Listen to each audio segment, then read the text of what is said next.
Today we're looking at Isaiah again, chapter 9 and the first 7 verses.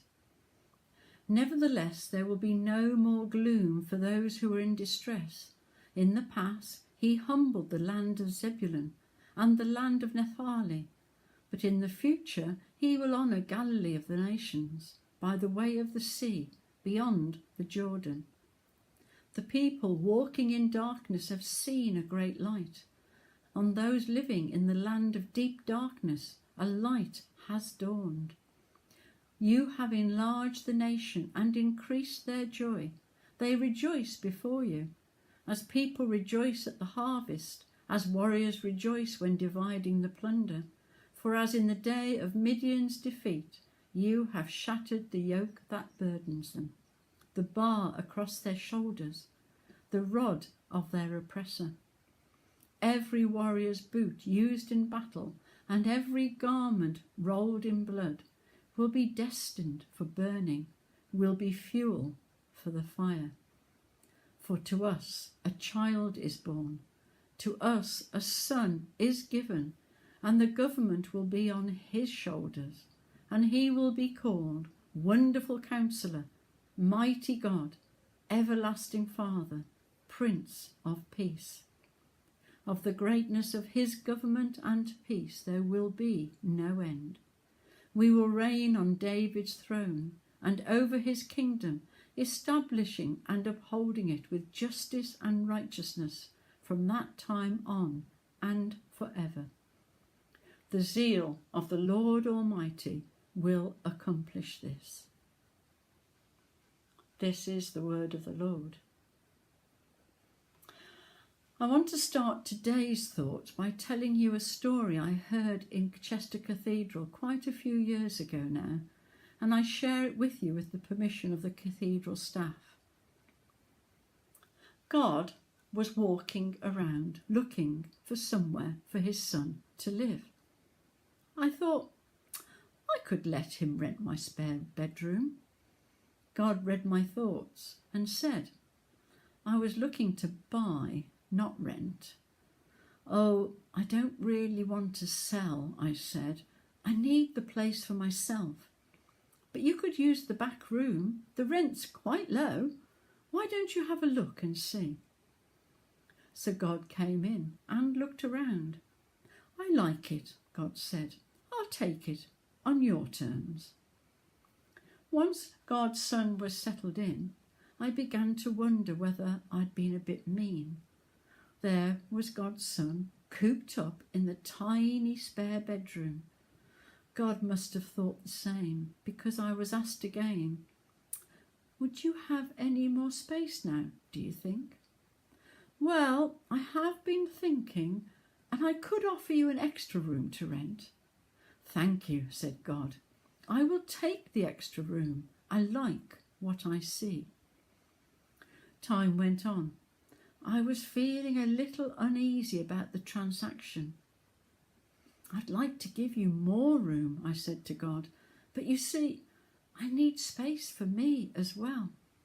I understand, said God. I'll wait. I like what I see. Eventually, I decided to offer God the whole of the top floor, and God accepted gratefully on behalf of his son. Time went on. There was God again knocking on my door. I just wanted you to know that I am still very interested in buying your home. I wouldn't put you out. Your house would be mine and my son would live here. He added, to tell you the truth, you would have more space than before. I don't see how that could be true. I couldn't have more space with your son filling the rooms, I said. I know, said God. It's strange and something you have to discover for yourself. It only happens if you let my son have the whole house. Oh, that's a bit risky, I said. Yes, but try me, God encouraged. I'm not sure. I'll let you know. I'll wait, said God. I like what I see. God sent his Son to us to share our life in all aspects, not just on a Sunday or when something happens, but just as God is trying to tell us in this story, he wants us to share the whole of our lives, the whole of our house, everything. That is quite an ask, I hear people say, including myself, believe it or not. Because although I know my life is better with Christ in it, it is still quite scary to give over the whole house, my whole life.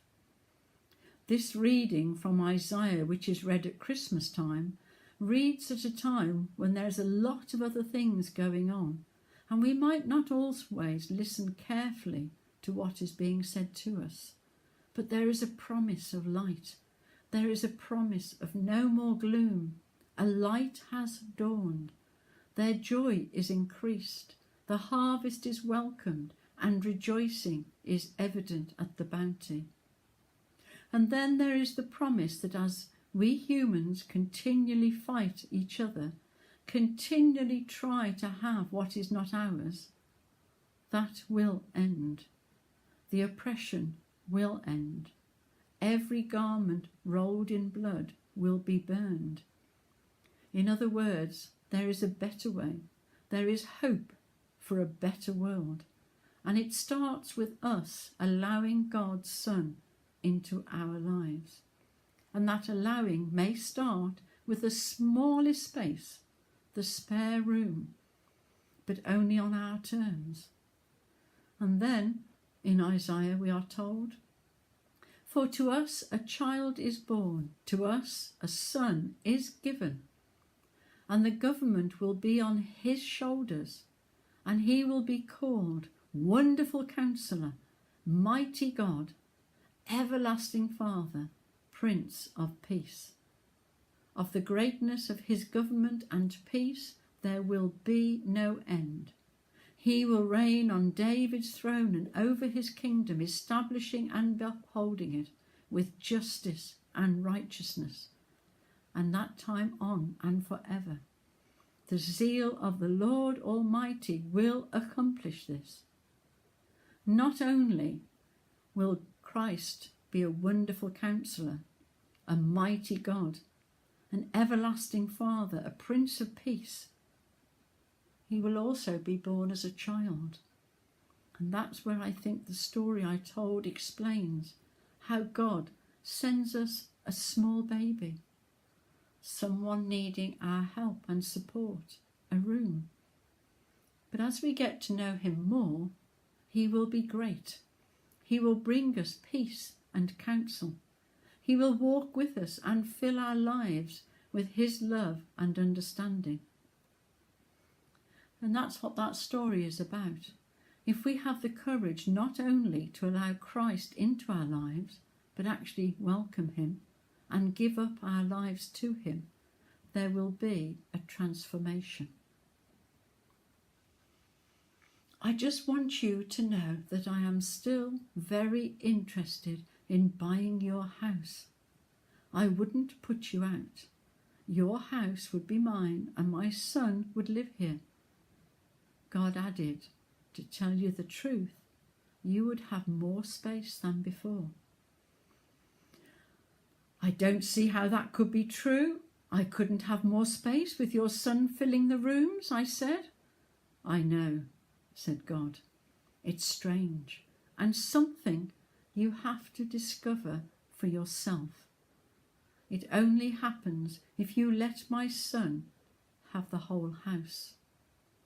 And that's the point of what the prophets are telling us, what Isaiah is telling us. Give yourself to God. Allow his zeal to accomplish great things in us and with us. And it's risky. It's scary. But what I do like and what I do understand and what I honestly believe is that God is telling us, I like what I see. God likes and loves us. Amen.